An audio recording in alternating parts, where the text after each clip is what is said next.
Hey guys, I got some upcoming shows, and my son decided to help me out and tell you where and when I'm going to be places. July 24th at Helium for Funniest Person competition in St. Louis semifinals. 25th of July, he'll be in Chicago, Illinois. August 4th, he'll be in Peoria, Illinois. Peoria, yep. August 10th, Columbia, Missouri, at the Blue Note for Pints and Punchlines. Yep. So if you guys want to see me, make sure you follow me online at ER Comedy because I'll have flyers for all these shows that give out more information. And I hope you can see you there. Thanks, buddy. What's up, guys? Welcome back to the Best Podcast. I'm your host, Eric Rustler. Joining me this week is Danny Define. He is the founder of the Buy Blue Light Company. They manufacture blue light blocking glasses that can help cut back on headaches and improve your sleep. He also helped to get some legislation passed in the state of Missouri about blue light. He also runs a political talk show on Sunday nights on 101.9 here in St. Louis. It's called Next Gen, so make sure you tune into that. And he's recently started doing comedy. We met several months ago and hit it off, and so I invited him to come on the podcast, and we had a really great time. We talked about all kinds of stuff from Gatorade flavors to World War II facts. So I hope you enjoy the episode.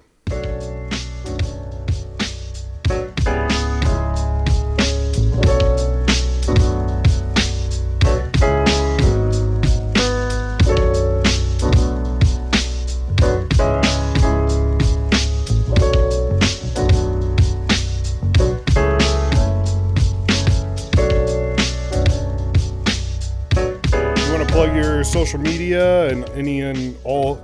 I know you have like 7 businesses going on. Yeah, the Renaissance man. Well, attempting to be the Renaissance man here. Yeah, so Danny Define on Instagram. It's Danny Danny D, then Fine. So Danny, the letter D, Fine. And then on Twitter, on X, it's Daniel J Define at Daniel J Define.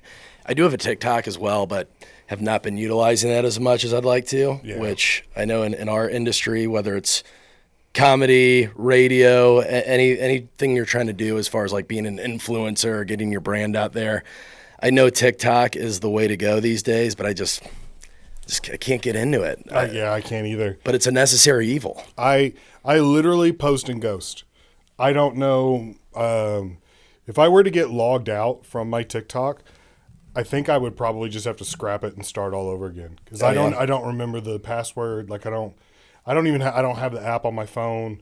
I literally I send the videos out or whatever and they go up and I never check it. Good for you. Yeah, now I'm not I'm not that great because I do spend an unusually large amount of time on Instagram, but TikTok just never caught my attention. So you on TikTok, it's like you just leave a giant fart and then you walk out of the elevator, basically. Yeah. You'll post something and then you'll just let it simmer there. And absolutely. Won't even go back to look at comments or any activity on it. Yeah, it's like I'm just planting like comedy IEDs, right? Like I just plant them and hey, hopefully they go off, hopefully it works, but whatever. And then you just walk away. It's probably better for you to do that so you're not getting in your own head, reviewing every single comment or worried about who's liking this post, what did they say, especially stand-up, because you could really get in your own head about that if one person on the internet doesn't like your kind of comedy or one of your jokes and you're going through with a fine-tooth comb and you're taking that criticism or feedback. It's like, dude, just do your thing, post it. Let it simmer there, and it'll work itself out. One thing that happened recently is I had a video clip that got over 1 million views, and I was like, "Oh, awesome! 1 million views! Like this is gonna be great!" And then it hit 1 million. Like for days, I was watching the number like climb, and I was like, "Okay, cool." And then it hit 1 million, and I went, "Yeah, I feel nothing.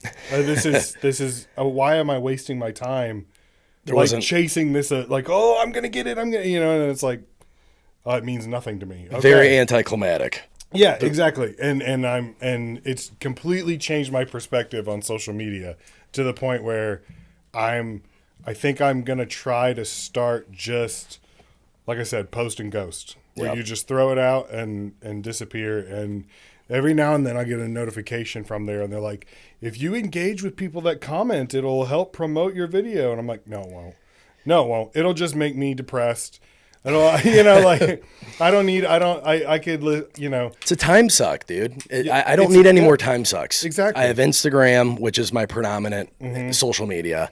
Well, actually, X is now, especially the last few months with all the craziness in the news cycle. X is definitely the place to be. Yeah. Especially since Elon bought it. It's been the Wild West over there, just ridiculous. But yeah, Instagram and then TikTok. Like I said, I downloaded it maybe a year ago, and I'll get on briefly, like once a month. But I just always saw it as an app for teenage girls.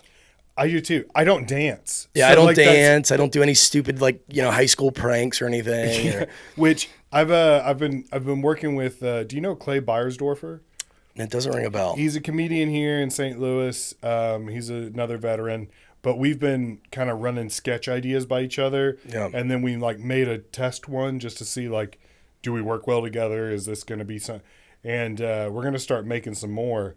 But a lot of the sketch ideas I have are what if people tried to do those TikTok challenges or pranks in downtown St. Louis? You would just get murdered. Yeah, it would just end up being a Dateline. Yeah, just a quick cut to somebody Yeah. on the ground bleeding, oh my god, oh my god, oh my god. Yeah, it'd be Cops. That's Yeah. There's already a show for that. Yeah, They've already exactly. done it. Yeah, exactly. So you said that you started doing comedy a little bit in Columbia, right? Yeah, back when at you were Mizzou. Mizzou. What years did you go to Mizzou? So I was at Mizzou 2013 through 2016 because I played baseball my first couple years at a junior college. You actually probably know this place because it's close to Cape, Mineral area. Yeah. Down in Farmington, Oh, Park yeah. Hills, Missouri.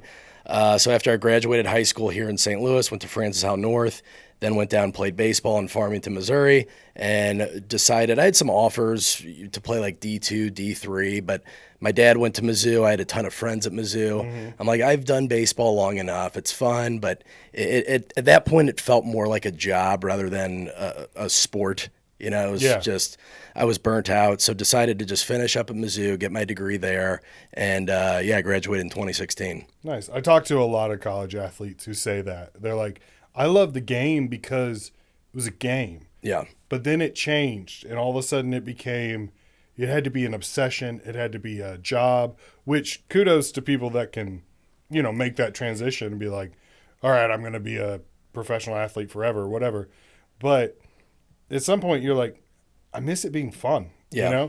If comedy stopped being fun, I don't know if I could keep doing it for very long, Yeah, if And it I feels mean- like a chore and you're just dreading going to your next, and there are nights that, Yes, that I was definitely about- come up, yeah. I was about to say, wait, I should probably put an asterisk at the the sentence because there are definitely nights where you're like, ugh, I don't want to go tonight to do X, Y, Z. But then you go and do it, and it's even the worst shows are still fun. And that's what keeps me going. Absolutely. And even the shows that are horrific, I love having a bad show just because afterwards I can call another comic buddy and be like, let me tell you about what I just did. It's like sharing your old war stories. Yeah, you exactly. know? Exactly. Nobody ever tells stories about the day that everything went perfectly. No. Nobody Never. wants to hear well, I woke up and the sun was shining and I found a $50 bill and then I went to bed. People are like, okay, great. There's no conflict in that. There's no Perfect example. I was watching, this was probably 10, 11 years ago before I even did my first open mic. And I was just on YouTube going down a rabbit hole looking at interviews with various comedians. And one with Dane Cook popped up and he was talking about his worst show he ever had. And just to your point, I remember this story 10, 11 years later. He was talking about how he's at the Boston Garden there where the Celtics play, and there was a Fish concert beforehand, and they weren't expecting a comedian. I don't know exactly the background of the story, but anyway, he had a comedy show like right in between or right after a Fish concert, and people started booing him. They didn't know who he was at this point. They started throwing shoes at him and like lighters, and it just goes to your point. Those bad like horror stories, you can look back at it now and laugh, and other comedians will totally. I did a class reunion for the Poplar Bluff, Missouri class of 2002 20-year reunion at the Holiday Inn Express like banquet hall or something like that, which is just a big empty room. Yeah. Quit bragging. Yeah. On the podcast. I mean, interesting flex there. All But right, yeah. But right before I was supposed to go up and do like 30 minutes, they were like, hey, quick, let's take a memorial for all of our classmates that went to, because, you know, they graduated in 2002. That's the height of 2 wars. Yeah. And they were like, there was like 7 or 8 names of people that had died in Iraq or Afghanistan. Oh. And they took a moment of silence. And then the lady was like, all right. And next we've got a comedian coming to the stage. And I was like, get ready to put your laughing pants on. Sorry about your classmates. Like, they screwed you over on that one. That was a rough transition. That was a rough one. Yeah. When you were in Columbia, did you ever run into like Rob Harris or Michael Yetman? He might have been in China by then, but Michael Yetman, Rob Harris, they were kind of. I think Rob is still kind of running the comedy scene in Columbia. Okay. He's got a great show called Pints and Punchlines, but you should definitely hit him up. It's he does it at the Blue Note. Oh yeah. The big theater. Oh yeah. Blue Note's a classic theater up there. They used to do it at the Rose Music Hall. Okay. And then they moved it over to the Blue Note. But yeah, if you're Ross Harris. Rob Harris. Okay. Yeah, he's taller than me. He's like 6'7" or something like that, and he can. And he nunchucks like legitimately like really and he's also a hilarious comedian. So but not a dude that you want to run into the back alley. 6'7" nunchucker. That's actually one of his jokes is that he sleeps naked and he nunchucks. So if people and then he has a joke about someone breaking into his house and he came out naked with like do like that. Very funny guy. It's like you don't even know what hit you if you just see a behemoth in the middle of the night. Yeah, you know, that's not what you expect when you break into somebody's house. Just a giant dude with his junk out. I don't know if this is a G-rated podcast. But you do whatever you say, whatever you need to say. Okay. So the whole idea behind the podcast is anytime somebody says something's the best, it's just an opinion. There's no way to prove right or wrong, whatever. Okay. So I thought I'd ask some questions. And we see like, you know, maybe we agree on things, maybe we don't. Yeah. And then they're fun little clips. It's kind of conversation starters. Beautiful. I've got a couple easy questions to ease into it to get you used to the format style of it. Yeah. So first one, best Gatorade flavor. Ooh, I'm going to go with yellow. Really? Yeah. Okay. Yeah. That's a first. No one's chosen yellow before. All right. I feel like yellow, was that the original color? Was that the OG color? I thought it would. I mean, my guess was orange because Ooh, yeah. I don't know. Lightning bolt. But I also didn't it start? Isn't it called Gatorade? Because I think it started in. They called it Gatorade. Yeah, exactly. I remember that commercial when I was a kid. It was the old guy. I think he was like a Florida Gator football coach. Yeah, they called it Gatorade. I like my favorite is light blue. I can't remember the exact name or flavor of it. It's always, you know, like glacier breath or something stupid like that. But it's Mr. Freeze's penis. Yeah, exactly. Blue's decent. It stains my teeth though. Does it? Yeah. Oh. So I don't want to look like I just blew a Smurf. That was a big back in like my heavy drinking days. Blue Gatorade. I mean, that was a recovery. Like necessity. Like if you woke up in the morning and you were feeling hungover and you open the fridge and there's a blue Gatorade in there, you're just like, oh yes, praise Jesus, thank you. Yeah, exactly. The Lord provideth. Well, the veteran move. Do you Pedialyte at all? Oh yeah. Pedialyte is the go-to. Absolutely. Yeah, I didn't realize that until a couple years ago. I was like definitely hungover after Mardi Gras, and I spent the night at my buddy's out here in St. Louis, and I opened his fridge the next morning. He just has Pedialyte just to the brim. That's a crazy thing that a lot of people don't know about St. Louis is that Mardi Gras and St. Patrick's Day are huge here. Oh, massive. Huge. And people don't, Mardi Gras. They're like, oh, I'll go to New Orleans. I know Mobile, Alabama's got a big celebration and stuff like that. But St. Louis is number 2, I would actually. say, yeah. It is. That's on any kind of ranking list, it's always right behind New Orleans. And Mobile does a huge one, too, because Mardi Gras is actually invented in Mobile. Yeah, my buddy, one of my buddies from the Marines lives in Mobile. And he's actually, the last couple of years, he's been like a parade leader. And he'll send me pictures of himself. And he's got, the sparkly suit with all the feathers and and he rides a horse and stuff like that. Oh, yeah. And he keeps inviting me down, and I want to go, but it's always hard to get down, especially with like kids and stuff. But I will say I was in Mobile once. This was a couple years ago for Mardi Gras, and because my girlfriend was going to school down there at the time, like 20 minutes outside of Mobile. She was going to med school down there, and now my fiance. But it was so ridiculous. The traffic going into Mobile was probably 15 miles long, bumper to bumper. And Nelly was playing there. Oh, nice. Nelly was playing the Mardi Gras party, and you would have thought that they just revived Tupac or something. Like the whole town shut down. It was chaos. We made a U-turn. I'm like, I've seen Nelly before. I'm not going to get in this mess. Yeah. We're going back home. Yeah, we have Nelly at home, Yeah, exactly. Yeah. Okay, the next one, best TV dad. Ooh, do I have to choose? No. These? You don't have to choose from. Okay. The only reason I put suggestions on there Yeah. is because there's some people that like, if I say what's the best movie you've ever seen, they're like, I don't remember any movie ever. But if you throw up suggestions, they're like, well, I haven't seen any of those, but I really like, and it helps just to trigger some memories of stuff. So, yeah, I put these on there. These are some of my personal favorites. And I have Bill Cosby on there as Dr. Huxtable because Bill. Despite his personal life choices, his on-screen character was a damn good dad. Yeah. Doctor, provided for his family, good life lessons. He was just a product of his time, Eric. Yeah. All right. He was like Columbus. He was just a product of his generation.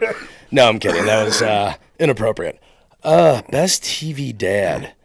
Could I go animation? Yeah. Could I go? I might pick Peter from Peter from Family Guy or Randy from South Park. Those might be my top 2 TV dads. I would say. Actually, you know what? No. Frank Costanza, Seinfeld. Frank Costanza. Most memorable one. I don't know if he's the best. Yeah, I was about to say. Well, I don't. Thinking about Peter Griffin, I'm like, he's probably not the best dad. Yeah. Definitely. None of the people I just mentioned are the best. Yeah. They're actually all horrible. Well, but in my mind, they're number one. Stan, I do love Stan. Oh, yeah. Stan from South Park, he's become one of my favorite characters. Like when I was younger and I'd watch South Park, I was like, oh, I like the kids. But now as an adult and as a dad, I'm like, oh no, I like Stan's one of my favorite people. There was an episode they did where it was like a World of Warcraft or something like that, an episode where it all took place while they're playing the game World of Warcraft. Yeah. And Stan had to drive to the World of Warcraft headquarters and find a sword that was on a USB drive. And then he had to drive to a Best Buy and find Kyle to give it to him. And he went through, it was all this super intense moment. And then he's like, I finally found you. Oh, I've got the sword. And they're like, great, give it to me. And he's like, how do you hand stuff off again? And they're like, open your control menu, like that. And it's like the pacing just drops while they walk through these technical details. And then a guy comes up and stabs him in the game, and he's in the middle of a Best Buy just going, fake dying. So funny, man. Yeah, I grew up watching Family Guy predominantly, and that was always number one. I'm like, oh, Family Guy, much better than South Park. But my friends were like, dude, if you like Family Guy, you start watching more South Park and then check in with us in a couple months. So I started binge watching South Park, and I'm like, okay, South Park's better. And I think It just goes so much further. and it's gotten better over the years. Like in the beginning, it took them so long to put things together that like by the time an episode came out, it was like this joke's kind of dated. But now they turn an episode around in less than a week, and you're like, how did they make a show about this already? Like I can't wait for the new season to come out with all the things that have been happening in the news lately. Yeah. It's like, man, I can't wait to hear what they say about this. I can't wait to hear what they say. Their fastball is getting sharper because really all you have to do now is report the regular news cycle in animation form. Yeah, exactly. So their job's actually getting easier. Life is a South Park episode. Exactly. So I'll say Frank Costanza. Frank I'm going Costanza. with Frank, though. That's I love that one.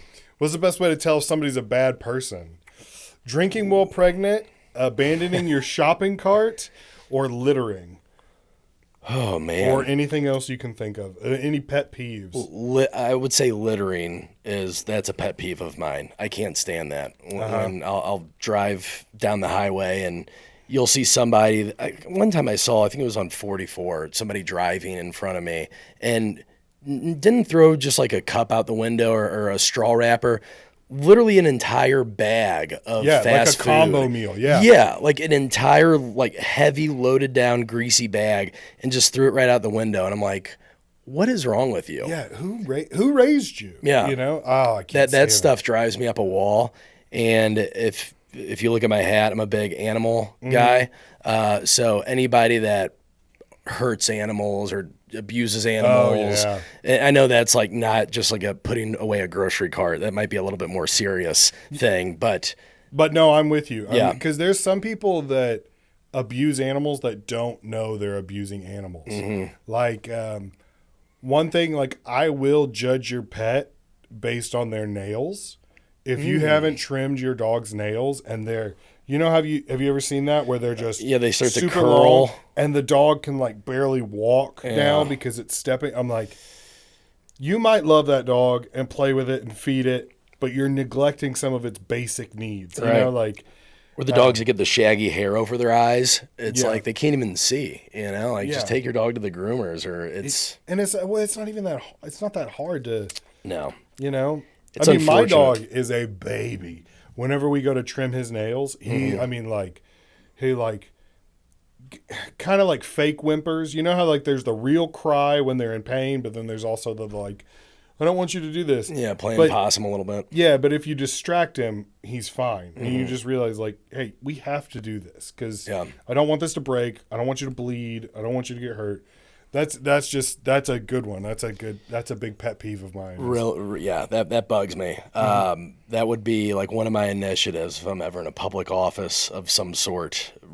Animal rights, man. Just and the people that like during COVID, everybody was stuck at home and they were bored. So I'm like, I'm gonna go get a puppy because I have nothing else to do. And then things get more expensive. They have to go back to the office, whatever it may be. And you see people that are just dropping off their cats or dogs at the shelter like it's a blockbuster movie. It's like that's a lifetime commitment. It's not like a just some good that you grab off the shelf. Yeah. So yeah, littering and animals would be my two. That was the one of the worst parts. So as my grandmother she had Alzheimer's, and as she got older and started to deteriorate, she couldn't take care of her cat anymore. But nobody in the family could take care of it. Like we couldn't take it in. We have too many, we're borderline too many pets as it is. My mom's allergic to cats. Like it just wasn't going to work. And we thought we were going to have to take it to the shelter. And then at the last minute, somebody was like, oh, we'd love to have a cat. And we were like, oh, it was like such a relief, to be like, I wouldn't have been able to sleep with myself if we had to take the cat back to the Humane Society. Right. But See, I'm a smart person, but I'm also a dumb person at times. Because when you said and then, I thought you were going to say and then my grandma just snapped out of it and she started taking care of the cat again, and it was it's great. the damnedest thing. Yeah, It was a couple Claritin Ds. Yeah. And she was just better. Took some Tylenol and she was ready to go. That'd be so fun. That's what fixes all mental disorders. Is like, oh, have you tried an antihistamine? Yeah, have you put Clorox on it? Best way to show you trust somebody. Ooh. that'd be the animal thing again, like how well they treat them. But I'm not going to double tap that answer. To show how you trust someone, man, that's a good one. And this is the one that you didn't even have any examples. I know. up See, there. it makes people freeze. Like one of mine is if I let you drive my car, Okay. then I trust, you know. Okay. And there's very rare situations where I would ever let someone actually drive my car. Yeah. But if someone's like, "Hey, give me your keys real quick. I'll bring your car around." I'd be like, you would have to be pretty special to me for me to be Okay. like, all right, yeah. So just not some average Joe. Yeah. Oh no. Not no, letting him Like, drive your car. I'm not a valet parking type guy at all. Yeah. I mean, mostly because of the money, but also just no thanks. You don't want him to I'll park. pull Yeah. a Ferris Bueller and Yeah. take the Ferrari out for a spin Exactly. and cruise around Chicago all day. One of my favorite scenes from a movie ever is Yeah. they're just like, "Hey, take care of it," and they're like, like that, and then you see it like flying at one point. So classic. Best way to trust someone. I mean, just house sitting in general. I know that's not really Yeah. stepping out on a limb here. That's a good one. I will say I just went paragliding a month ago, and I had to trust that guy pretty damn I would much. just say, That's a guy that I just put my trust into. I would say just house watching. Telling some insider information. Again, I know this is nothing revelation. No, it doesn't have to revolutionary be here. groundbreaking. It's just kind of like a you personal preference type thing. Yeah, we'll might have to circle back to that one. Now I've got a couple in here that I made specifically for you because you said you like to travel. I do. You've been to 13 countries in the last 1.5 years, I think you said. 13 or 14. Yeah. What's the best city you've ever been to? Like just specifically the city. Mm-hmm. You know. I love Paris. Really? Paris is a beautiful city. You know, there's some rough parts of Paris, obviously. It's a mega city. You know, it's top 5 city in the world. But I'm a big history guy. I'm a big, the architecture there is just next level. You know, the Louvre, or Le Louvre, the museum is the most beautiful building I've ever been in. Mm-hmm. It's just insane. Eiffel Tower, it's nice. It doesn't really shock you like when you see it. It's not like when I went to the Grand Canyon up in Arizona. That's like something that looks way better in person. The Eiffel Really? Tower is pretty much, what you expect. Is it kind of like the Arch? Where Kind you're of, like- yeah. You're like, oh, I'd like to see it, and then you see it, and you're like, yeah, that's the pictures I've seen. You know? Yeah, Like, I would almost go out on a limb and say the Eiffel Tower looks better in photos actually versus Really? real life. Yeah, because they have all this net. It's constantly under construction, because it's over 140 years old. I think it was built in the 1880s. But yeah, Paris, the food's great. I mean, a million different restaurants, whatever kind of cuisine you want. what are the people as rude as everyone says? I've never been to France. I've never. Yeah, they're really not. That's what you hear, right? Like, Yeah. the French are assholes and all of this stuff. But what I think it is, because I've been a couple times, they just don't really put up with our shit. Yeah. You know, like Americans, we tend to be loud and And just kind of intrusive, take up a lot of unapologetic, space. yeah. The first time I was in Paris, the first day I went out, I felt like I stuck out like a sore thumb because it was April and it was about 75, 80 degrees there. So, it's shorts and t-shirt weather for us.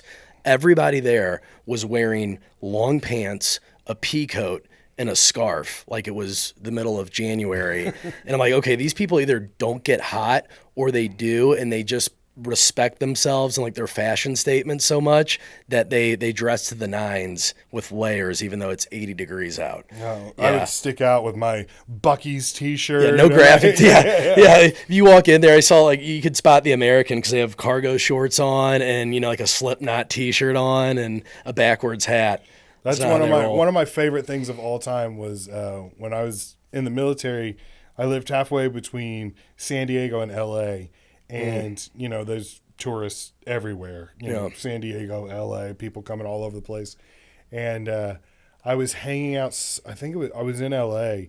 and there was like this very obvious Midwest family like walk past, and this guy just like looked at me and went, tourist. And I was like, yeah, I know, right? And then I was like, oh my gosh. Like, I was so excited. I was like, I'm one of the people. Like, Yeah, you're one of them now. Judging us Midwest folk, in Paris it's like that times 10. Yeah. Like the judginess but again, they don't get in your face or they're not loud and rude, but you can tell, you can feel it. They're I always judging. feel like it's always dialed up, like I don't know, 25% more than it actually is.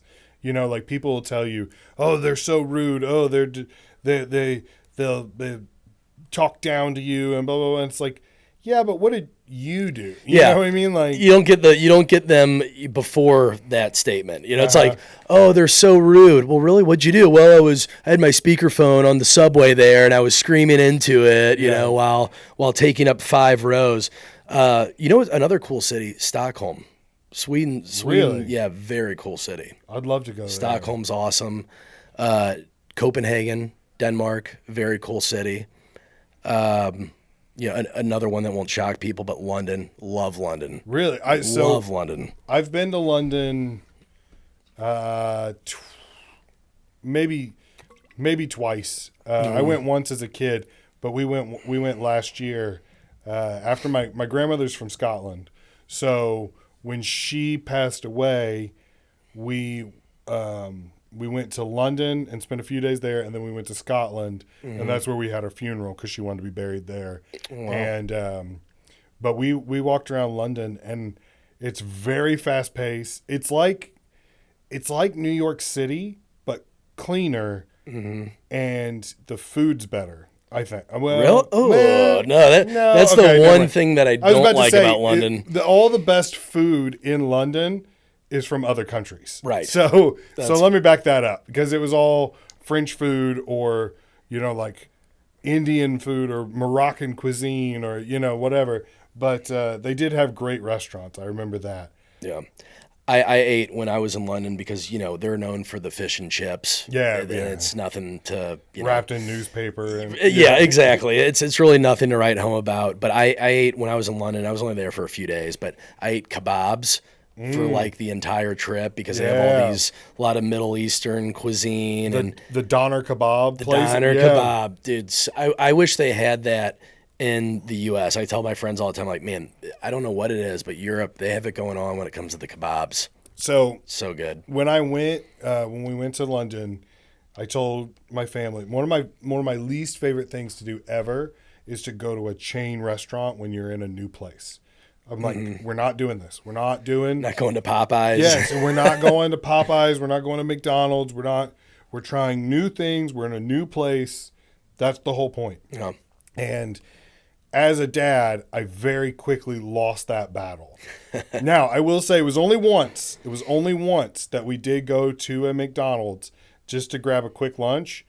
And it was so much better than the McDonald's here. Oh, yeah. Just higher quality, cleaner, faster, like everything was fresher. And I was like, damn, I hate to say it, but I really like the McDonald's in England. It's true. I hate saying that because people are like, ew, you went to McDonald's while you were there? And it's like, yeah, but it's better. It's worth going. Like, I don't go here, but I'll go over there. Like, so to make you feel better about this whole situation, it's funny you bring this up because one of my weird things when I go to a new country, I have to try the McDonald's there. Okay. So every country that you've mentioned, I've been to 13, 14 the last year and a half. I ate McDonald's at every single country because I just wanted to check it out and see if there's any kind of difference there.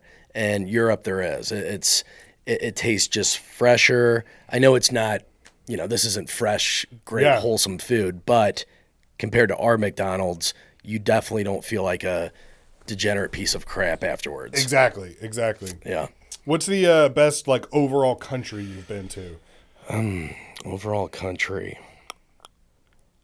Scotland is really cool. That's my answer. Scotland's awesome. I love Scotland. Yeah. I can't wait to go back. What part of Scotland we were in? We were in the Northern Highlands. We were actually really close to they call it the I can't remember the exact word for it, but it's where they make all the scotch. There's like 15 like top-notch distilleries there, like Glenfiddich, I can't remember some of the other ones, but they were, I mean, just beautiful rolling hills. Oh, yeah. Just, I mean, it couldn't have been nicer, you know? It's so cool, man. Did you go to Edinburgh at all? No, we didn't. Okay. It was, the nearest city was Elgin, I Okay. think. Yeah, because Edinburgh, they do a huge comedy festival Yes. there too every year. But that is where a lot of Harry Potter is based on Scotland and Edinburgh, really? Edinburgh specifically. You walk around Edinburgh and you're blasted back to the 1500s. It's a Gothic vibe, so that's the architecture there. Edinburgh Castle's one of the coolest / creepiest castles on the planet. Edinburgh is actually one of the most haunted cities in the world.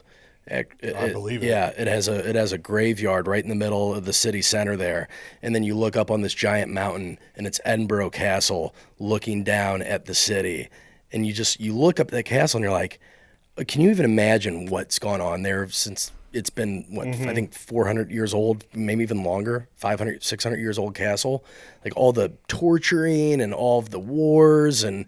It is a cool, creepy vibe in Edinburgh. It's so I would love to go to Edinburgh, and we actually said next time we go back we're gonna skip London completely, and we just want to do Scotland. Like we just want to go, to Edinburgh, Glasgow. We want to hit like all the places and then go north again. Yeah, but I would recommend Edinburgh first. I have a buddy that's traveled all over the world, and he said Glasgow or Glasgow, however you pronounce it, but the capital there, it's actually a lot. It's very industrial, like just gray, kind of more modern looking.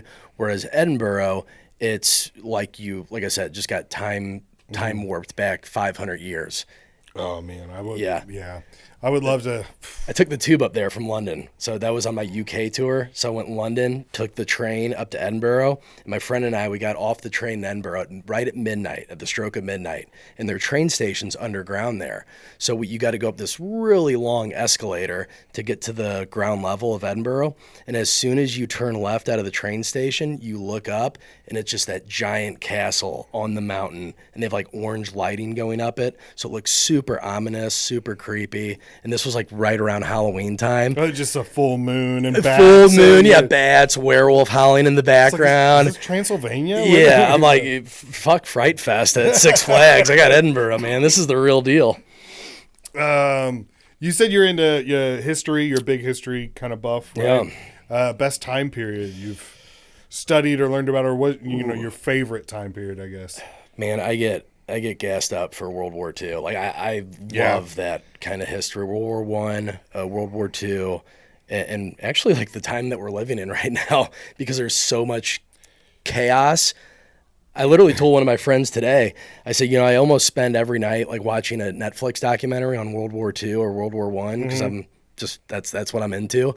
But like the last few weeks with everything going on, I'm watching real news like right now because we are living in a crazy, it doesn't even matter politically what side you're on or anything like it's just a crazy time Yeah, right now. and it doesn't matter like what area of the world you pick. Yeah. It's all crazy. It It is is. Like This is insane. In Asia, there's crazy stuff going on. South America, North America, Europe, like obviously Russia. Yeah. Just the entire world seems to be falling into a bit of chaos, and you're right. It is a Oh, and by the way, you have AI over here that's just increasing at a ridiculous rate right now. I saw something, I think Rogan posted this on Instagram a couple weeks ago. You said the Google computer, whatever their smart computer is, it's 19,000 or maybe even higher than that, quicker than the computer from like 5 years ago. Someone showed me a video generated by AI a year ago, and then a video generated by AI today, and it was like, it's very quickly going to be where you're like, I can't tell I can't tell this is fake. It's terrifying, actually. And I think we might already be there. I think we are. You know what I mean? And it wouldn't surprise me if. Well, the stuff that you and I know about, the technology, the AI, take that and probably times it by 100 what the CIA, the NSA, FBI, the government officials, they have stuff that's far beyond our comprehension even. Oh, I'm sure. And it's terrifying. Yeah, it's absolutely terrifying. It's and then a dart it just comes out. And then all of a sudden our podcast, I think China just hacked our podcast. And we're done. And we're done. World War II.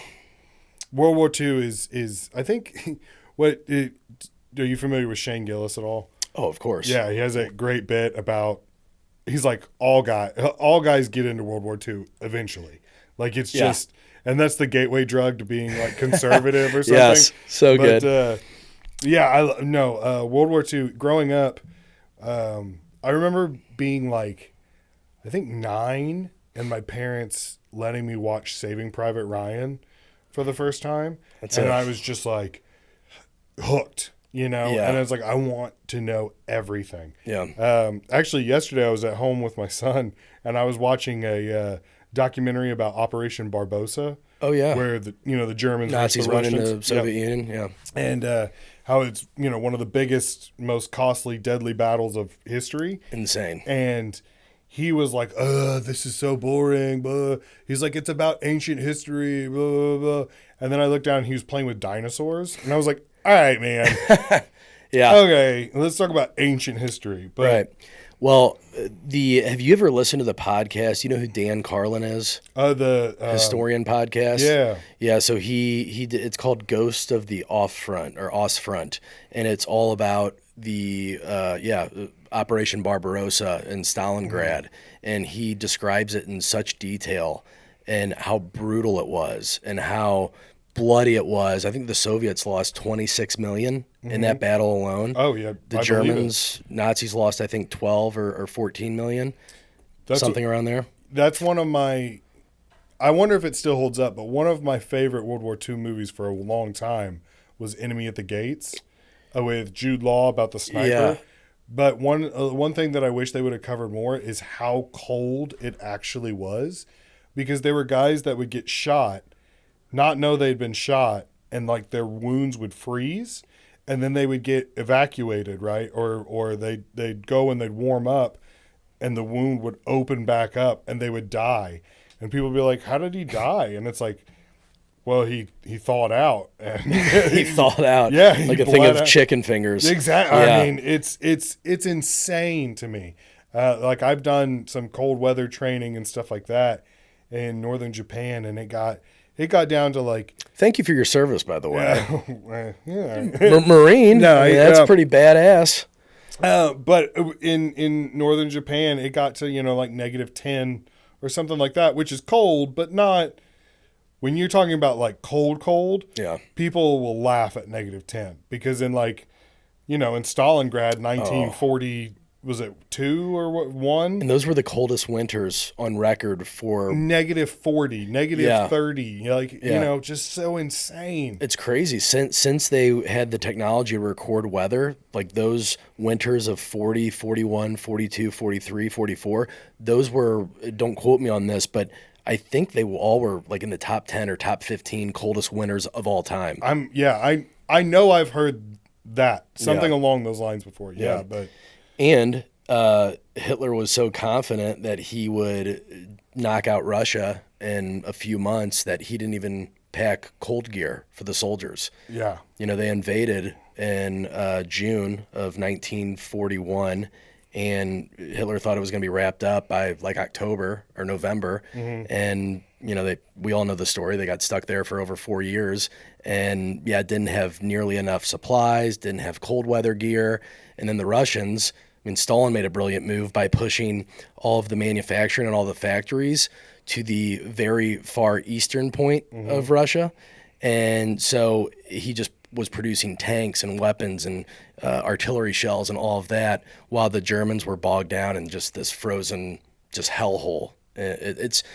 That's a crazy battle. Battle. I wish I could remember the specifics of it, but I know in the Battle of Stalingrad, there was one house that had, I want to say, just like a platoon that got whittled down to like 5 guys of Russian soldiers that fought so hard they stopped the German advance. Like that one house never got taken over in the entire battle. Wow. And it was like, I mean, every day they would lose another guy, and they would just like, Yeah. but they just stayed there and just fought and fought and fought. And I was like, I think that They were literally fighting for feet. Yeah, Like that's how yes. big of a stalemate Stalingrad was. They were fighting for a few feet here, and then the Russians would get a few feet here. You know, because the Nazis actually, the first like couple months of that campaign, they got pretty damn close to Moscow. I think they were like 40 miles or something away, 50 miles, and you know, they just, not to get too detailed here, but I get geeked up when it comes to World War II. Go for it. But they had 3 groups. They had like Group A, Group B, Group C. I think A was going up to like St. Petersburg. Group B was going to Moscow. Group C was going down to Stalingrad to get those. They had a bunch of oil down there. And as soon as that Group B was close to Moscow, something happened where they split off even wider. And that was like the grave mistake, because they were so close to capturing Moscow right before the winter. And then the winter came, and it just completely, their tanks couldn't even start. Like the Germans were not ready for Mother Russia, and they call it General Winter. Yeah. That's cool that you. I actually have, yeah. This was one of the questions. Best World War II fact, because I had a feeling. I had a feeling that I was like, he likes history. Yeah. I bet you he's a World War II guy like I am, but Dude, there is one. I mean, there's a million, because these are the greatest stories ever told. I think I would argue that it's probably the greatest war ever fought. I mean, which is a weird thing to say, that it's It's true though. Like the storylines to come out of it. You have all the power players. You have Winston Churchill, Adolf Hitler, Joseph Stalin, FDR, Truman later on dropping the bomb. Like, what was his name in Japan? He was ruthless too. Hirohito, was it Emperor? It starts with a T. Oh, but that guy, but you just had George Patton, MacArthur, probably guys that in the Marines are hanging up on the headquarters. Oh there. yeah, legends were made. Chesty Puller, John Puller. Basilone, like all the badass dudes. I wish there were some better movies about the Marines in World War II and like the island hopping campaign, because they made the Pacific, which is kind of the sister series of Band of Brothers. Yeah, but it's not the same. Like it's I didn't really Band get of into Brothers is great. Like top notch. Oh, it's fantastic. But the Pacific was not my favorite. I'm grabbing a Zen real quick. Is Yeah, that cool? yeah, no, go for it. Yeah, all this war talk's got me fired up. Yeah, let's go. Oh, but by the way, hey, let's do this real quick, because I have a little gift for you. Yeah, hold on a second. Hold on, where's it at? I'm going to set this microphone here. Not to get too off topic, but I did that blue light company. Yes. I got some blue light glasses there. I meant to There bring you that go. up in the very beginning with the intro, because I know that you said that you... Can you explain more about it, like the legislation you patched? Yeah, so I started this company about a year and a half ago with a couple of my best friends called Buy Blue Light. We do blue light blocking glasses. I'll put mine on right now too. So blue light blocking glasses, if you're not familiar with it, when you're staring at a screen, whether it's your phone, your computer, TV, there's that artificial, like high frequency, short wavelength blue light that comes out of a digital screen. And it can cause some nasty side effects, like disrupted sleep patterns, because blue light actually suppresses. Oh, you look good. Yeah. I appreciate it, man. Damn. Wow, I can already... Sharp. I can definitely tell that you can definitely tell the difference between... it's a subtle difference. It's not like it looks weird, but it's like a... But when I'm watching all my World War II documentaries at night, I make sure I'm protecting my vision, because blue light suppresses your melatonin production. That's why a lot of doctors say, Really? Yeah, a lot of doctors say, hey, stay off your phone at night. Don't look at a screen at least 2 hours before going to bed, because the blue light, suppresses melatonin production, causes disrupted sleep patterns. There's also a whole host of stuff with blue light, like headaches, migraines. People get like digital eye strain. But yeah, passed legislation in the state of Missouri for this company, Buy Blue Light, back in February. So October 10th is Blue Light Awareness Day in the state of Missouri. Went up to Jeff City, the capital here, had to testify in front of the House committee. I felt like Rafael Palmeiro, like I've never used steroids, period. But one of our doctors, I have a couple eye doctors on our staff as well that like really helps us R&D test the products and everything.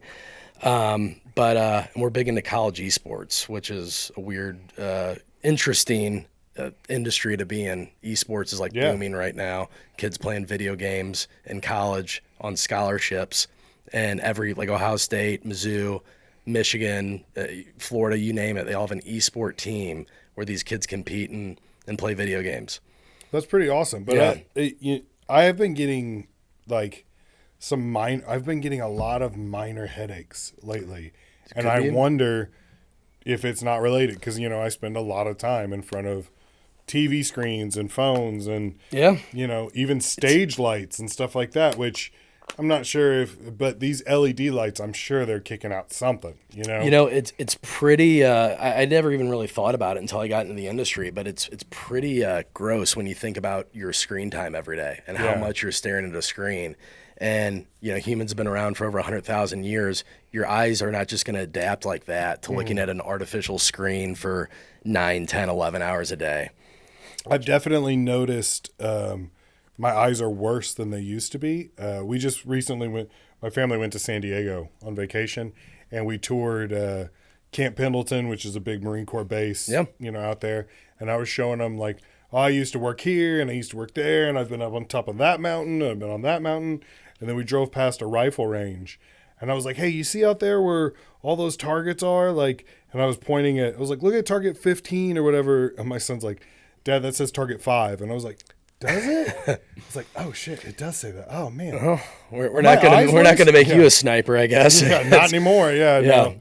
No, not anymore. But yeah, it's just crazy, man. Like all these kids that are competing at a high level in video games and getting scholarship dollars for it. And, you have young kids. I don't know if your son or even your daughter's into it, but kids are not, they're still playing baseball and football and all the traditional sports. But when you ask a young kid in high school or college, hey, who's your favorite celebrity or influencer? Right. A lot of them are Twitch streamers or people on YouTube.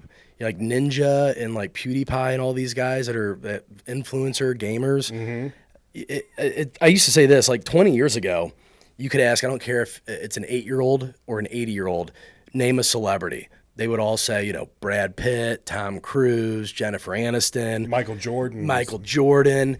But now, like these kids, some of the people they look up to, some of the celebrities, I'm like, who? I've never heard. There's a big like gap here between us and the younger like Gen Z. Oh yeah. And the people they follow and the people that, I don't know, it's interesting.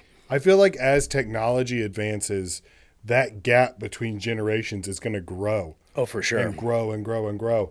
And I was thinking about the other day how like my dad was I'm not sure if I don't know if he was actually an Eagle Scout or he was close to being an Eagle Scout. I know he was pretty high up in the Boy Scouts. Mm-hmm. So I've always just assumed he was an Eagle Scout. But he knows certain things that, like, I had no idea. And he would show me stuff as a kid, and I'd be like, oh, wow, how did you learn that? How did you – we don't learn this in school and blah, blah, blah, blah. And now the amount that I know compared to my son has grown – but I know real world stuff, and he is technologically advanced. Yeah. And some man shit. Yeah. Yeah. Although I know will how to say wrestle a bear and change my oil and pleasure a woman. You kids don't know anything. Make beef jerky and tan a hide with my shirt off. Yeah, with tobacco. No, I will say one thing that I was very proud of the other day was I went and I just picked up my son's iPad and I checked his screen time, and it said like an hour and 21 minutes a day. And I'm like, that's pretty good. I would bet that a lot of kids have much higher. So it means he's playing, he's doing other stuff, So that was just a proud dad moment. That's all it was. I was like, oh, cool. My kid's My kid's not like a couch potato. Oh, awesome. Okay. All right. Fun. Now, do you think the technology, this is the conundrum that I have, is it making people, kids specifically, is it making them smarter or is it making them dumber? Because on one hand, you know, your attention span is just zapped because you're just sitting there watching short form TikTok videos and a lot of it's garbage. However, I guess it depends on the kid because if you use it the right way, you can learn more now. My kids, one of their favorite things to do is get on YouTube and watch like trivia videos where it's like top 10 facts about Russia you didn't know, you know, and then Yeah. they're learning, they're like, it might be dumb knowledge, but it's still knowledge. You know what I mean? Quote absolutely. unquote dumb knowledge, but it's still like, I mean, I still think it's great. I mean, I was like, oh, okay. You know, I think it's awesome. I talk to some parents and they're like, oh, my kid, all he does is watch Mr. Beast, you know, and Mr. Beast videos are just like, hey, if I get 10,000 likes, I'll shoot pudding at a school bus or something like, and you're like, what? Like, Yeah. you know, like, but at least it's stuff that's like, they're learning about the tallest monument in the world. And then they're learning about Right. the fastest, you know, trains. And then they're learning about, you know, I don't know. So I think it's a little bit of both. The old world stuff, like my wife and I watched Witness with Harrison Ford recently. Have you ever seen it? I have not. It's all Love it's- Harrison Ford though. He's a cop. There's an Amish kid who witnesses a murder. So then he has to go live on the Amish farm for like a month to prepare for trial and kind of like keep the kid safe. Okay. And so he has to live as an Amish person, which is all, you know, woodworking, no electricity, milking cows at 4 a.m, you know, Yeah. stuff like that. And I was watching them and they were building a barn. And I'm like, I would be so lost with this. There's no Oh. power tools. It's all by hand. It's all, you know, hand saws and hammers and stuff like that. And I'm like, oh, that knowledge is, I'm worried that knowledge is going to go away. Yeah. Well, we were talking about South Park earlier. One of the episodes, the newer ones, it's funny.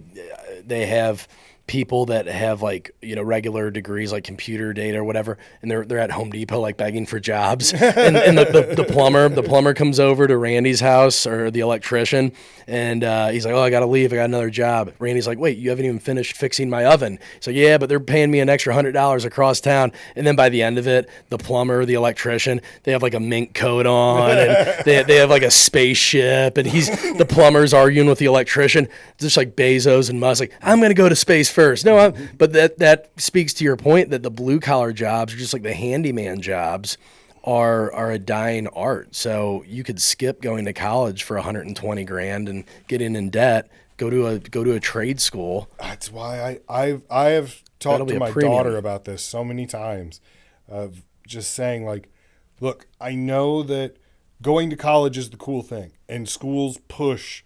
They're like college. Your friends are going to go and stuff like that. But I promise you, take a year off. Once you graduate, take a year or two off, bounce around to 7 different jobs. Find out what you don't like to do. Then once you find out what you like to do or what you think you want to do, then go to college and learn how to do that. So that way you can go do it. You know what I mean? Like, Well, you could, you know, for doctors and lawyers and you know, higher learning like that. Of course, obviously. there's a higher education that needs to be. You need to go through that.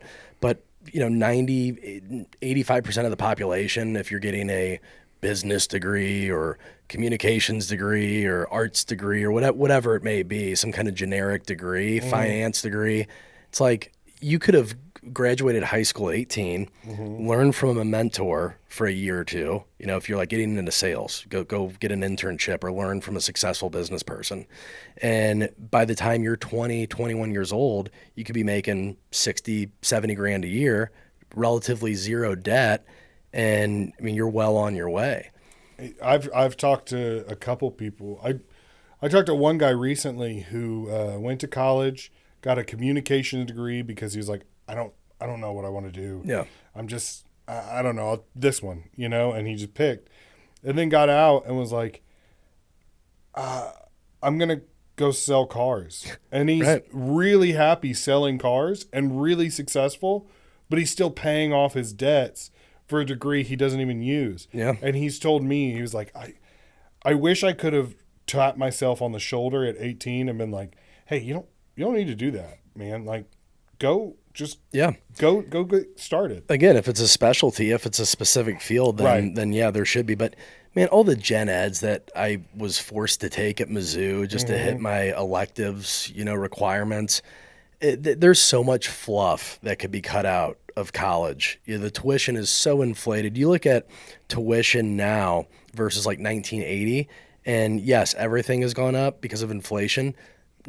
Nothing's gone up though like college tuition. Right. Nothing. It's I think a credit hour at UMSL back in 1980 was $40, something like that, and now it's close to $400. It's just insane, and wages haven't 10x'd since 1980. The minimum wage in a lot of places is still like $7.25, where the minimum wage in 1980 was closer to probably $3.75, something like that. So when you look at inflation and you look at college tuition specifically, it's astronomical what they're charging. Astronomical. And that's why I don't believe in the whole bailout though either. Why are we not going for the colleges? Like, why are we not cracking down on these institutions, making them lower their tuition Right. so it's more affordable for people, instead of having the taxpayer, like the plumber that didn't go to college, taking it out of their paycheck and then paying off somebody that took out a student loan willingly. And not to get too too political not here. to get too, but also I get nervous when people are like, "Oh, well, the government should just fund the schools." And I'm like, "Yeah, but then the government gets to dictate what they teach." Right. Or they don't get the funding. Yeah. And then you have to pass the government approved tests and stuff like that. And That's I'm a like, slippery slope. that's a very slippery slope, Yeah. like, so I don't know, that Books too. it makes me nervous. When you get a new college book, you have to get calculus, this year's version, because calculus changed so much from 2023. It's like Yeah, it's exactly. been around for hundreds of years, but you have to have this year's version. And they always give you an assignment out of the book the first week of class to give you the illusion, well, I better go out and buy the book because we're going to do a lot of work out of this thing. You do the first week, you use the book the first week of class, you never touch it the rest of the semester. And then you try to sell it back. You bought it for $150, you sell it back. It's like, best I can do is give you $10, at the bookstore. And it's a money grab. So you're saying that college bookstores are run by GameStop? Exactly. Yeah. Or Pawn Stars. Yeah. The best I could do is Best I can do. Hey, let me $10 call and a my Laffy friend Taffy. who's an expert on college calculus books. Right. But it's I will say college, the one good thing, there's plenty of good things that come out of it. I think it's good for networking and meeting people. It is really good. I will say that's a big advantage. And employers, it shows that you can complete something. You took it all the way to graduation. But nowadays, a college degree doesn't give you a guaranteed position like it did. I'm not anti higher learning. I'm not anti No, I'm not next either. level. And I think it needs fixing. yeah, it does for sure. I think a lot of things about colleges is that the weight that the name carries. You go to Harvard. Yeah. If you say, "Oh, I graduated from Harvard," nobody's going to be like, "Well, what was your attendance record?" It's Yeah. like, "No, I graduated." They'll be like, "Oh, cool." Like, I was in the Marines. People hear Marines and they go, "Oh, cool." I recognize the weight behind that name. For sure. You know what I mean? Like, So true. It's kind of just like It's a conversation starter almost. a gold star to put on your resume, and then you find like-minded people, or like someone else has been in the Marines, or someone else has been to Harvard, or whatever, and then they're like, "Oh, okay, cool. We can work. I know you have gone through something similar. I know we can work together, probably." Right. Every interview that I've ever been on, I've been on plenty since I graduated, what is that now? 8 years ago? Man. Eight and a half years ago, whenever they see Mizzou on my resume, they never ask, "Oh, what was your GPA?" or "What'd you get, your junior year in calculus?" It's, "Oh, you went to Mizzou? Oh, what do you think about the football team this year?" And Yeah. then we start talking, and it just builds that rapport. Or if somebody, I bet if it's anything like what it is with the military, they'll ask like, hey, did you eat at that cafeteria? Or like, hey, is that one place still there? And you're like, oh yeah, I went there all the time. You know, How tight is that bond in the Marines? Because I mean, that's not like Mizzou or Ohio State. I mean, that's a really close knit. I would think a really close knit bond. so like while you're in, I mean, the tightest. And Yeah. the guys that I was, the guys from my platoon, the guys I went on deployment with and stuff like that, if they called me right now, and they were like, hey, I need you, I would drop everything and go. Oh, fuck you. Sorry. What about me? I'd be No. like, sorry, man, I gotta go. You Yeah. know? But if like I didn't know you, if we didn't serve together, Mm-hmm. and then I found out, oh, you're a Marine, and then I found out later, like, oh, but you're also a kind of a piece of shit, I could still separate that and be like, nah, sorry, man, I may not want to associate with you anymore. You know Okay. what I mean? Yeah. So it's not like a free pass to just do whatever you want. Yeah. The guy like shoots somebody in broad daylight. You're like, well, hold on now. He was a Marine. Hold on. Yeah. Come on, man. Simplify. Like that. I would just be, I don't know. I treat it on a case by case basis. Yeah. Because I've met great Marines, I've met heroes, and I've met absolute pieces of garbage, and I'm sure there's probably And- that, not inferiority complex, like that supreme complex you probably get from a couple of them. yeah. And there's some people that it becomes their whole personality. Yeah. And that's one thing that starts to kind of drive me nuts a little bit. Is like, because I knew guys who were in for 4 years, they hated every minute of it, couldn't wait to get out, and then as soon as they got out, it was nothing but like Grunt Life T-shirts and tattered American flag graphic tees and "Don't tread on me, I'm a veteran," and it's like, dude, you hated it. Like, what are you talking about? Yeah. You like. It's a little insincere. Yeah, like Yeah. where was this when you were in? If you were half as motivated when you were in uniform, you would be, you would probably still be in, But So what is, and I'm not being rude here, I'm actually No. looking up this stat because I want to get it right, because we got a little sidetrack here. Favorite World War II fact. Oh, okay. And it's this one that's just, I mean, I could pick a million, but there's one that's really crazy. It was something like all Russian men that were born in the year 1919, so they would have been like prime military age, Yeah. for World War II. It's like 80% or something of all Russian men were killed in World War II that were like born in 1920 or 19. It's something insane. But yeah, the Stalingrad, Ghost of the Ostfront by Dan Carlin. It's, I think, a 5-part series, and he gets in the nitty gritty of it and really just explains in detail, graphic detail, of how brutal that battle was. It's just, Ghost of the Ostfront? You yeah, said? All right, by I'm gonna Dan look that Carlin. up. Highly recommend it. And I would, yeah, man, it's just next level brutality, and like the stuff they did to the civilians too. Like when the Nazis were pushing east, and then the Russians started winning the war, and they were pushing back towards Berlin, they gave it back to the civilians just as hard, if not harder, than the Nazis. Like stuff that I'm not going to mention here, but you can imagine how bad it was. That's the thing, is that every side has so much blood on their hands that it's like, I hate the virtue signaling now when people talk about World War II and how, like, when people bring up like the atomic bombs, dropping it on a civilian city is, if someone did that today, insane, right? Absolutely insane. However, the Japanese army did some horrific things Oh yeah. throughout many countries in the southeast, Oh, brutal. South Pacific area, and it's just like you can't judge from today's standards what happened back then, because it was a different time. It wasn't that long ago, but it was a different time, and it's just like the Americans did horrible things. The Canadians did horrible things. And nobody ever. It's a world everybody's like, war. "Oh, Canada's so nice," and it's like Canada.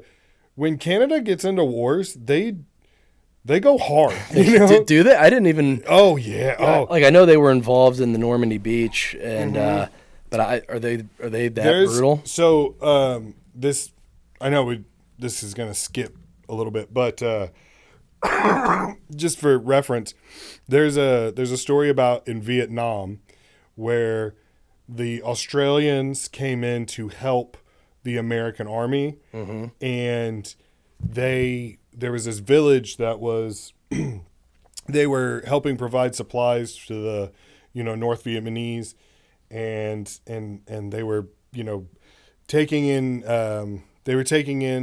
enemy combatants and stuff like that, and giving them supplies and stuff like that. The Australians circled the village, set every building on fire, and then cut all the men's heads off and put them on pikes. Oh, And then the Americans came in, and we were like, "Whoa, you guys can't do that." Yeah, like, let's take it down and a they were notch. like, "What? I thought we were fighting a war. I thought, Yeah. and it's like, oh, okay. yeah, that's some like Vlad the Impaler type stuff. Yeah, there was. Here's the stat, by the way. 80% of Soviet males born in 1923 did not make it out of World War II. Yeah. 80% of men born in 1923 in Russia did not make it through World War II. What is? I mean, and That's probably my craziest stat. what does that do to your country's population, like going forward from there? Yeah. What is? Well, but Stalin was no choir boy either. He killed a lot of his own. Yeah, exactly. And they didn't even give him enough guns. That was the famous line, like, the man with the rifle is in front, the man with the ammo is behind. When the man with the rifle dies, the man with the ammo picks up the gun and continues the fight or whatever. He gave his generals direct orders. If anybody retreats, kill him on the spot. I wish I could remember the exact city, but the Canadian Air Force, there was reports that they had, there was like a German factory that had put like they had chained up a bunch of civilians. I want to say it was in Holland. They had chained up a bunch of civilians around the factory to stop people from bombing, and the Canadians were like, "Yeah, good luck," and they just blew it up anyway. And people were like, "Whoa, you guys can't!" Oh yeah, And they're like, "Yeah, we can. Sorry, we had a job to do. It's a war." The Americans, the Allies, bombed carpet bombing. Yeah, carpet Oh, my bombed gosh. a crap ton of German villages. Mm-hmm. It was it Hamburg, I think. It was a brutal, blatant war crime. Like Oh well, I mean, you've was- seen the pictures of Berlin once the war ended, where 80% of Berlin was destroyed. and it's just rubble, just everywhere. It's hell on earth. It literally is it's apocalyptic type stuff. Yeah. Have you ever seen Downfall? That's another great World War II movie. Downfall. Yeah. I don't think so. It's a German film. It came out in 2004, and you probably recognize that famous scene where it's Hitler sitting in his bunker and he flips out. right, There's been a lot of spoofs off that, Where they changed the subtitles. Yeah, it's like when you find out the Cardinals didn't trade for Arenado or something, and it's like Hitler going nuts. But that's the scene from Downfall, and it's from every critic, the most accurate, last 3 or 4 days of him in his bunker under Berlin, and in this cramped, gross, humid bunker, and it's a fantastic. And the guy that plays Hitler, again, German actor. I think he's passed away since then, but probably the best acting that I've seen. The guy's just did a great job. It is when you. I think the first time I ever saw that scene, it was like someone put Hitler gets told he's not allowed at Disney World or whatever, and it's like, we're gonna ride Magic Mountain and we're gonna ride, Splash Mountain. My Führer. Yeah. They said you can't come in. Yes. What? Yeah. You're not tall enough to ride Space Mountain. Starts throwing pencils. That one secretary's just mapper. crying. Yeah. But yes, it is. That's great. I need to go and watch the whole thing. We'll do one or two more and we'll get out of here. Let's stick with history. What's your best or favorite historical fact about the world? Favorite historical I know fact about that's the world. probably the most broad question of all time. Yeah, but that's a tough one. one of my favorite facts is that we lost when they burned the Library of Alexandria. That we lost the ability to make concrete for like 1,000 years. Really? Because Wow. Rome had concrete and a lot of ancient cities did, and then when they burned that, people were like, we don't know how to do this anymore, and it took a long time before people were like, oh wait, so you take mud and water and straw and like like Set him mix it- back though 1,000 years, huh? yeah, and it really set back the advancement, I think, of the world. Could you imagine if we lost the ability, like create an iPhone, for example? You could put me in a room for 1,000 years. I would have zero idea how to build an iPhone. I have no idea how I can text. I was just texting my buddy last night. He's in Slovenia right now, all the way across the world. And I just like kind of pinch myself for something like, dude, how cool is this? In real time, I'm texting my friend thousands and thousands of miles away on the other side of the planet, and we're just having a conversation in real time. Like, how does that?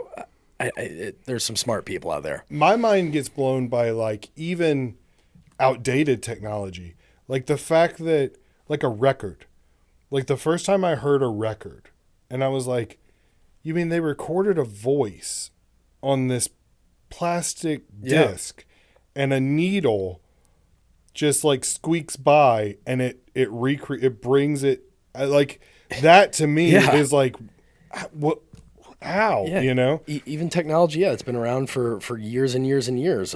Television, I don't like how does that just project images? Just it's I don't know, that stuff's crazy to me. But if I had to pick one interesting fact, man, that is tough. Going back to Rome, that's a cool city though. It's like you talk about old history. I mean, it has layers on top of layers because the city's just like sunk over time, so they just keep building on top of it. Man, I don't know.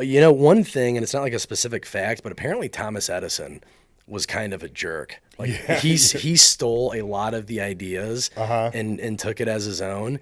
And a brilliant guy still. I'm not taking that away from him, but I think he overshadowed people like Nikola Tesla and some other great inventors of their time. A fact to me that's mind-blowing. Here's one.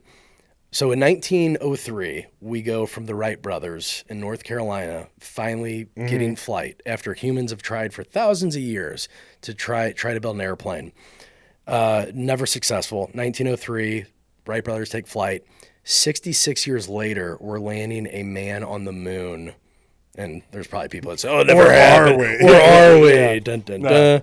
But, okay, you're putting people into space 60-something years later after we tried for thousands of years just to get a damn plane off the ground. Like, that's how quick technology is advancing. Like our smartphone right here, what do they say? This has more computing power by far than the first supercomputer that sent a spaceship in outer space. One of my favorite facts about like American history is I mean, this is kind of I guess a right turn or whatever, but let's go back to Edison. Sorry, my ADD's kicking in, or my ADHD's kicking in. Going back to Thomas Edison, Nikola Tesla, and I don't remember if he was trying to push direct current electricity, or then there's AC. I don't remember what the A stands for, but where you could actually like see the bolts of electricity kind of go through the air. And he was like, hey, look, it's safe. We can do this. It's a much more efficient way of doing it. And Thomas Edison had built his whole like empire on direct current. And so he convinced everybody that it was Nikola Tesla's was dangerous by electrocuting an elephant to death. I did. Did you hear that? Yeah. In a tent in New York City, Yep. he brought people in and was like, this is what he wants to do. and then like killed this elephant with electricity. And people were like, oh my gosh, we can't have that. Yeah. You know, if it can kill an elephant, it can kill a person, you know, and he scared him. But He's a dick. I'm telling Edison dick. was not a great guy. no, but I mean, But at he the did same move time, he humans forward. He moved the ball forward. Yeah. You know, maybe in the wrong direction, but I don't know. Like, again, the same way you can't judge people from World War II, it's like you can't judge, that was a different time. I don't know. Like, you hold, you know, also Nikolai Tesla was in love with a pigeon. So it's like, okay.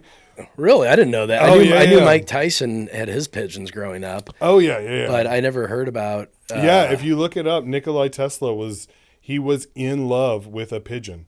It's one of those like yeah, exactly. But one of my favorite American historical facts is that President McKinley, his wife Ida McKinley, had epilepsy, and he was president in like the 1880s. Yeah. And they didn't really understand what epilepsy was. They didn't have a way to treat it, so she was prone to seizures. And he would have people over for like state dinners and things like that. And she would have a seizure like at the dinner, and people would be like, oh my gosh, Mr. President, the first lady. And he'd be like, oh, no, she's fine. And he would take a napkin and just put it over her face and then be like, okay, continue. Tell me about the Panama Canal, like that. And while they're sitting there talking, she's just like, she's just shaking. She's like just that. being kooky. Yeah, she's trying to get attention. Yeah. Oh my gosh, these broads, I tell you. Yep. But she's just under. Imagine just sitting there and the first lady's got a napkin on her face, just shaking like crazy. And he's like, no, don't worry about it. Don't worry about it. She's just looking. She's looking for attention. Yeah, she's just tired. So go on. Well, please, Mr. Ambassador, tell me more. Oh my like God. That, like, and that's one of my favorite facts. Like, I can't imagine sitting there like, just like trying to like eat, you know, properly and politely, and like sitting there like that. And like, what if the napkin falls off? You know? Yeah. And like, oh man, my mom was a history teacher, and she told me that as a kid, and I've carried that. Like I just. Oh yeah, that'll leave an impression on you for sure. But I mean, what can you do? You can't. What can you do? Put a spoon in her mouth so she doesn't bite her tongue, and just. Yeah, I don't let her go. Yeah. Like cousin Eddie said, you know, dog latches onto your leg, just let him finish. Let him finish. Yeah, that old medicine, man. When you look at like even the 1920s, 1930s, oh, you got a cough? Here, have a pack of cigarettes, or here's some black tar heroin for you. That'll clear that cold right up. Some of the stuff that they used to do, like exorcisms, for example. You know, it could have been people with epilepsy. You know, I'm not saying that. Oh yeah. I'm still kind of like suspicious on exorcisms because I do feel like there's some weird ghostly. Like I believe in all that, like ghosts and that. Aliens. Like I'm on board with that stuff. I've never personally experienced it, but I know people close to me that have seen a ghost. And why would they lie to me? You know, there's no point in them making that story up. Like I believe there's some extraterrestrial. Oh, I 100% fifth dimension type energy out there. But yeah, where was I going with that? Yeah, it's just like the medical science and how far that's advanced too, and what they used to do to treat the common cold and making it 10 times worse. Yeah, have cocaine, leeches. Leeches, cocaine. Oh, actually, here's a great fact for you: Europe lost 50% of its population during the bubonic plague. 50%. Isn't that's so wild? Yeah, that means one of us is going to go. Yeah. Just walking out in the hallway here, every other person that you see would have gone. With St. Louis has what, 1.2 million people in it? Yeah, about the that? DMA. Yeah, and now all of a sudden, what? That's 600,000 people or something. That's all that's left. It's crazy, and it's just like what? But I believe in ghosts. I believe in I would like there to be aliens. I think the world would be more interesting if there were than if there weren't. But my whole reasoning for ghosts and like I don't mess with like tarot cards or fortune tellers or spirit anything, Ouija boards, because it's like I believe it's there, and I'm not trying to. I feel like it's like a fight. Like if you go looking for a fight, you're gonna find it. You know what I mean? And so I just, and plus, growing up, going to church and stuff, they tell you like, well, there's a Holy Ghost. And so it's like, okay, if there's a Holy Ghost, there's probably some unholy ones, right? Yeah, Because just the law of physics. if there was only one, it would just be the ghost. Yeah. You know, it's like Cher, just one with the one word. Yeah, the ghost, like Prince. yeah, Seal, yeah. Kissed by a ghost. Well, the craziest ghost story I heard, not to get too long-winded here, but my friend who's pretty just like agnostic, never went to church growing up or anything like that, so he has no superstitions or anything. He was middle of the night. This was about 6 months ago, like 4 a.m. His wife sleeping on the couch because she's pregnant, so she was just like, she had to get out of the room for a bit, whatever. I don't know. Either way, he's in bed by himself. Wakes up at like 4 a.m. And he saw this figure at the end of his bed just staring at him. He's like, I'll never forget it. Like the face is just ingrained in my brain now. It's like some old lady with like a white gown on. He's like, I shot out of bed so quick. He's like, my foot maybe touched the ground once. And then I got the hell out of that bedroom, ran into the living room, woke my wife up. It's like, oh my God, there's something at the end of the bed. She's like, what are you doing? Like, why are you freaking out? He's like, I just saw something at the end of my bed. And again, this guy is not religious or superstitious or like pretty normal, even keel type guy, level-headed guy. And he's one of my best friends. And he told me that story. And like, I still think about that, man. Like I got chills just talking about it now because he's described it in such detail. Like, are you sure you weren't dreaming? He's like, I was completely lucid. Like I was wide awake. I know what I saw. And again, this guy has no reason to lie to me. And I've heard multiple stories like that. There's definitely some weird energy out there for sure. It's crazy. That is, yeah. Yeah. I believe that 100%. Yeah. That's a thing that I will. I don't know. I get a lot of flack from people sometimes because I'm like, they're like, oh, let's go get our fortune read or let's go get our palms read, and I'm like, nah, I'm gonna pass, man. They're like, oh, let's get a tarot card, and I'm like, no, you go ahead. Yeah. You let me know how that goes. I'm not trying to go down that rabbit hole. In The Exorcist, the movie, the original one that came out in the 70s, it was based on a real story. And that person, it was actually a boy in real life. Mm-hmm. And it started in Baltimore, I believe, but they had relatives in St. Louis. And they found out because the kid was having a seizure, freaking out in Baltimore, right when this devil or whatever, took his soul or was inside of him. And according to the story, like there was somebody on the inside of him and they wrote like Lewis on his stomach. And that's why they took the kid to St. Louis because he had like an aunt there. But they took him to the Alexius Brothers, I think, hospital here. It's, I believe it's South City. But that whole ward where he was in, it was boarded up after the exorcism there in the hospital. I'm like, that gives me chills. Yeah, I got goosebumps just hearing it. And that's right down the street here. Yeah, I know. They boarded up the whole wing after that kid left because of the stuff that went down there. I believe that 100%. There are definite places where you can go and you're like, there's a feeling here. They're like, there's just something's off. For you sure. know what I mean? Well, like, have you ever walked into somebody's house and they've clearly been arguing and you can just feel the energy just feels heavy 100% in the room? Yeah. There's something to that, right? Like definitely. How that's got to exist on some level, And it's like if you can feel that, you should. I mean, surely there's things, man. Yes, and don't call me Shirley. But there are different things that we can't even see, we can't pick up. The human eyes, the human ears could be around us right now. That's like aliens. If they're that smart to travel galaxies away to get here to planet Earth, who's to say they couldn't have some kind of cloaking device where they're invisible and they're in the same room as you? If they have this technology to hurtle through space from light years away, they probably have some like cloaking device that, I don't know, man. This is the stuff that keeps me up at night, though. Seriously. Man, well, we just did like an hour and a half. I feel like I could talk to you for all day. For like 20 minutes. But yeah, thanks so much for coming. Real quick, guys, go out, buy BYE blue lights, all right? Like, say bye to blue lights. These glasses are awesome. Thank you so much for coming in. BuyBlueLight.com. You want to plug your social media or anything else you got coming up? Yeah. So I was just in the Helium Funniest Competition Tuesday. I had a great set. All the comics were great. It was a wonderful crowd, packed house at Helium. Unfortunately, I went over on time, so I got the DQ, Yeah. so I won't be moving on. But I make appearances at the Funny Bone. I like doing Westport on Tuesdays, that open mic. I like doing St. Charles Funny Bone on Wednesday nights. So you'll catch me usually doing an open mic once or twice a week.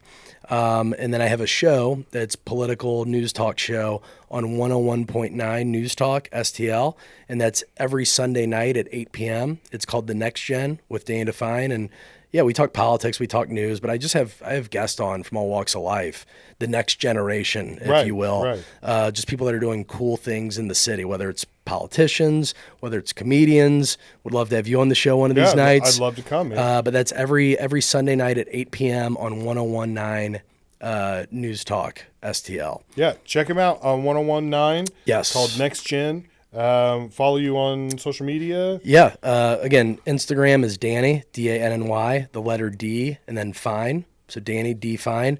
On X, it's at Daniel J, as in James, Define. So at Daniel J Define. And then, yeah, Facebook, Danny Define. But I'm rarely on Facebook. Right. So Instagram's where I do my most work. It's, Danny, the letter D, and then Fine. Awesome. Well, thanks so much for coming, man. If you ever have a show to promote or anything else, or you just want to come back and hang out, For sure. you're always welcome. Well, I'd like to do some comedy showcases here Yeah. towards the end of the year, and definitely want to get you on that card too. 'Cause Yeah, I've seen you do some stand up and great stuff. Let's well, here we'll turn off the cameras and we'll talk. I got some things in the mix I'm trying to put together. So Beautiful. yeah, let me know. And try to think. All right, I think that's it for this week. Appreciate it, guys. I'll see you next week. Bye. Cheers. Thanks.